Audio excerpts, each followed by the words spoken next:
내적으로는 더 깊게 스스로를 이해할 수 있게 되고, 외적으로는 더 넓게 세상을 이해할 수 있게 되는 그런 포용력을 가질 수 있게 된다고 생각해요. 안녕하십니까, 이규리입니다. 제가 어젯밤에 뭘 어떻게 이야기하면 좋을까 고민을 하다가 그냥 내가 제일 좋아하는 거에 대해서 말을 해야겠다라고 생각하고 이 자리에 왔습니다. 그래서 우선 제가 어제 신청서에 제출한 주제랑 다른 주제 가져온 점 주최 측에 양해 먼저 부탁드리겠습니다. 여러분은 책 읽는 거 좋아하시나요? 저는 꽤 좋아하는 편입니다. 제가 책을 읽는 걸 좋아하긴 하지만 다독하는 스타일은 아니고 한 권을 읽더라도 정독을 하는 스타일이라 이제 소위 말하는 독서 광들 사이에서는 꽤 이제 초라해지기도 하는 그런 사람인데요. 여러분들은 책을 왜 읽으시나요? 혹은 왜 읽어야 한다고 생각하시나요? 그냥 재미있어서일 수도 있고, 혹은 간접 경험, 마음의 양식, 어느 잡지나 기사에서는 책을 많이 읽는 사람이 돈도 많이 번다, 이렇게도 말을 하더라고요. 그래서 저는 오늘 여러분들께 제가 책을 읽는 이유에 대해서 말씀하려고 합니다. 최근에 제가 기사를 하나 읽었는데요. 유명 영화평론가 이동진 씨의 기생충 영화 한 줄 평이 굉장히 소소하게 논란이 된 적이 있었죠. 왜 논란이 됐을까요? 그분이 그 영화 기생충에 대해서 이렇게 한 줄 평을 남기셨어요. 상승과 하강으로 명징하게 직조해낸 신랄하면서도 처연한 계급 우화. 조금 어렵죠? 그래서 이제 몇몇 네티즌들이 어려운 한자어를 쓸데없이 많이 쓴 거 아니냐라고 하면서 비판을 한 거예요. 그래서 한 예능에 나와서 이동진 평론가가 이제 이 논란에 대해서 설명을 했는데요. 위아래로 쓰면 되지 않느냐는 반응들이 있었는데, 위와 상승은 다르다. 상승은 위로 가는 방향과 동선을 의미한다. 하강도 밑으로 내려간다는 의미다.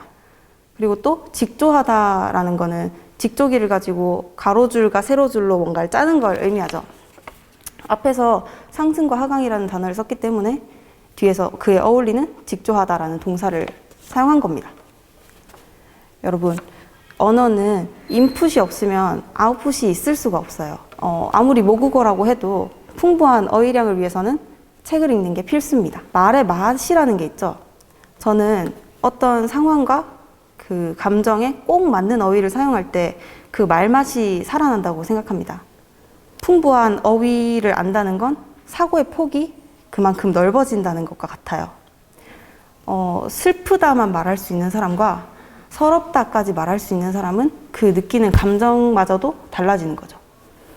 정확한 단어를 알면 스스로의 생각과 그 감정을 훨씬 더 선명하게 알 수 있다고 생각해요. 다른 사람에게 내 의견을 전달할 때도 마찬가지인데요. 명징하다와 명확하다는 비슷한 단어긴 하지만 결코 같은 의미는 아니거든요. 이 차이를 아는 사람만이 내 생각과 감정을 이제 정확하게 전달할 수 있다고 생각합니다. 앞에서 말한 위아래, 상승, 하강도 같은 거라고 생각하는데요. 위아래만 있는 세상과 상승, 하강까지도 있는 세상, 이 두 세상은 저는 굉장히 다르다고 생각을 해요. 그러니까 우리는 책을 읽음으로써 내적으로는 더 깊게 스스로를 이해할 수 있게 되고, 외적으로는 더 넓게 세상을 이해할 수 있게 되는 그런 포용력을 가질 수 있게 된다고 생각해요. 책을 읽음으로써. 그래서 제가 취준생 생활을 하면서 요즘 깨달은 게 하나 있는데요. 인생의 반은 말하기와 글쓰기다 라는 건데요. 이제 취업 준비해 보신 분들은 다 아시겠지만 자기소개서 엄청 쓰시고 면접 준비 엄청나게 하시죠. 이게 말하기와 글쓰기 아니겠습니까?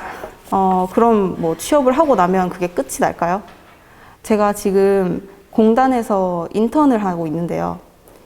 전혀 아니더라고요. 실제로 제가 대학교에서 4년 동안 레포트 좀 썼다 이랬는데 간단한 보고서를 가지고 몇 번을 퇴짜를 맞았는지 몰라요. 실제로 그 직원 한 분께서도 말씀을 하셨는데, 회사에서는 보고서 작성 능력이 뛰어난 사람이 인정을 받는 것 같다고 말씀을 하시더라고요. 그러니까 이 말인 즉 내가 가진 역량을 말로써 그리고 글로써 얼마나 잘 표현해내는가가 아주 중요하다는 거겠죠? 제가 이 시간이 끝나고 나면 이제 차를 타고 어디 오랫동안 좀 가야 되는데요. 아마 그때도 가져온 가방 안에 있는 책 한 권을 읽으면서 갈 것 같습니다. 오늘 제 얘기를 듣고 어느 한 분이라도 책 읽고 싶다 이런 생각이 든다면 저는 오늘 이 자리에 나온 걸 후회하지 않을 것 같습니다. 그럼 여러분 많이 듣고 많이 읽으세요. 감사합니다.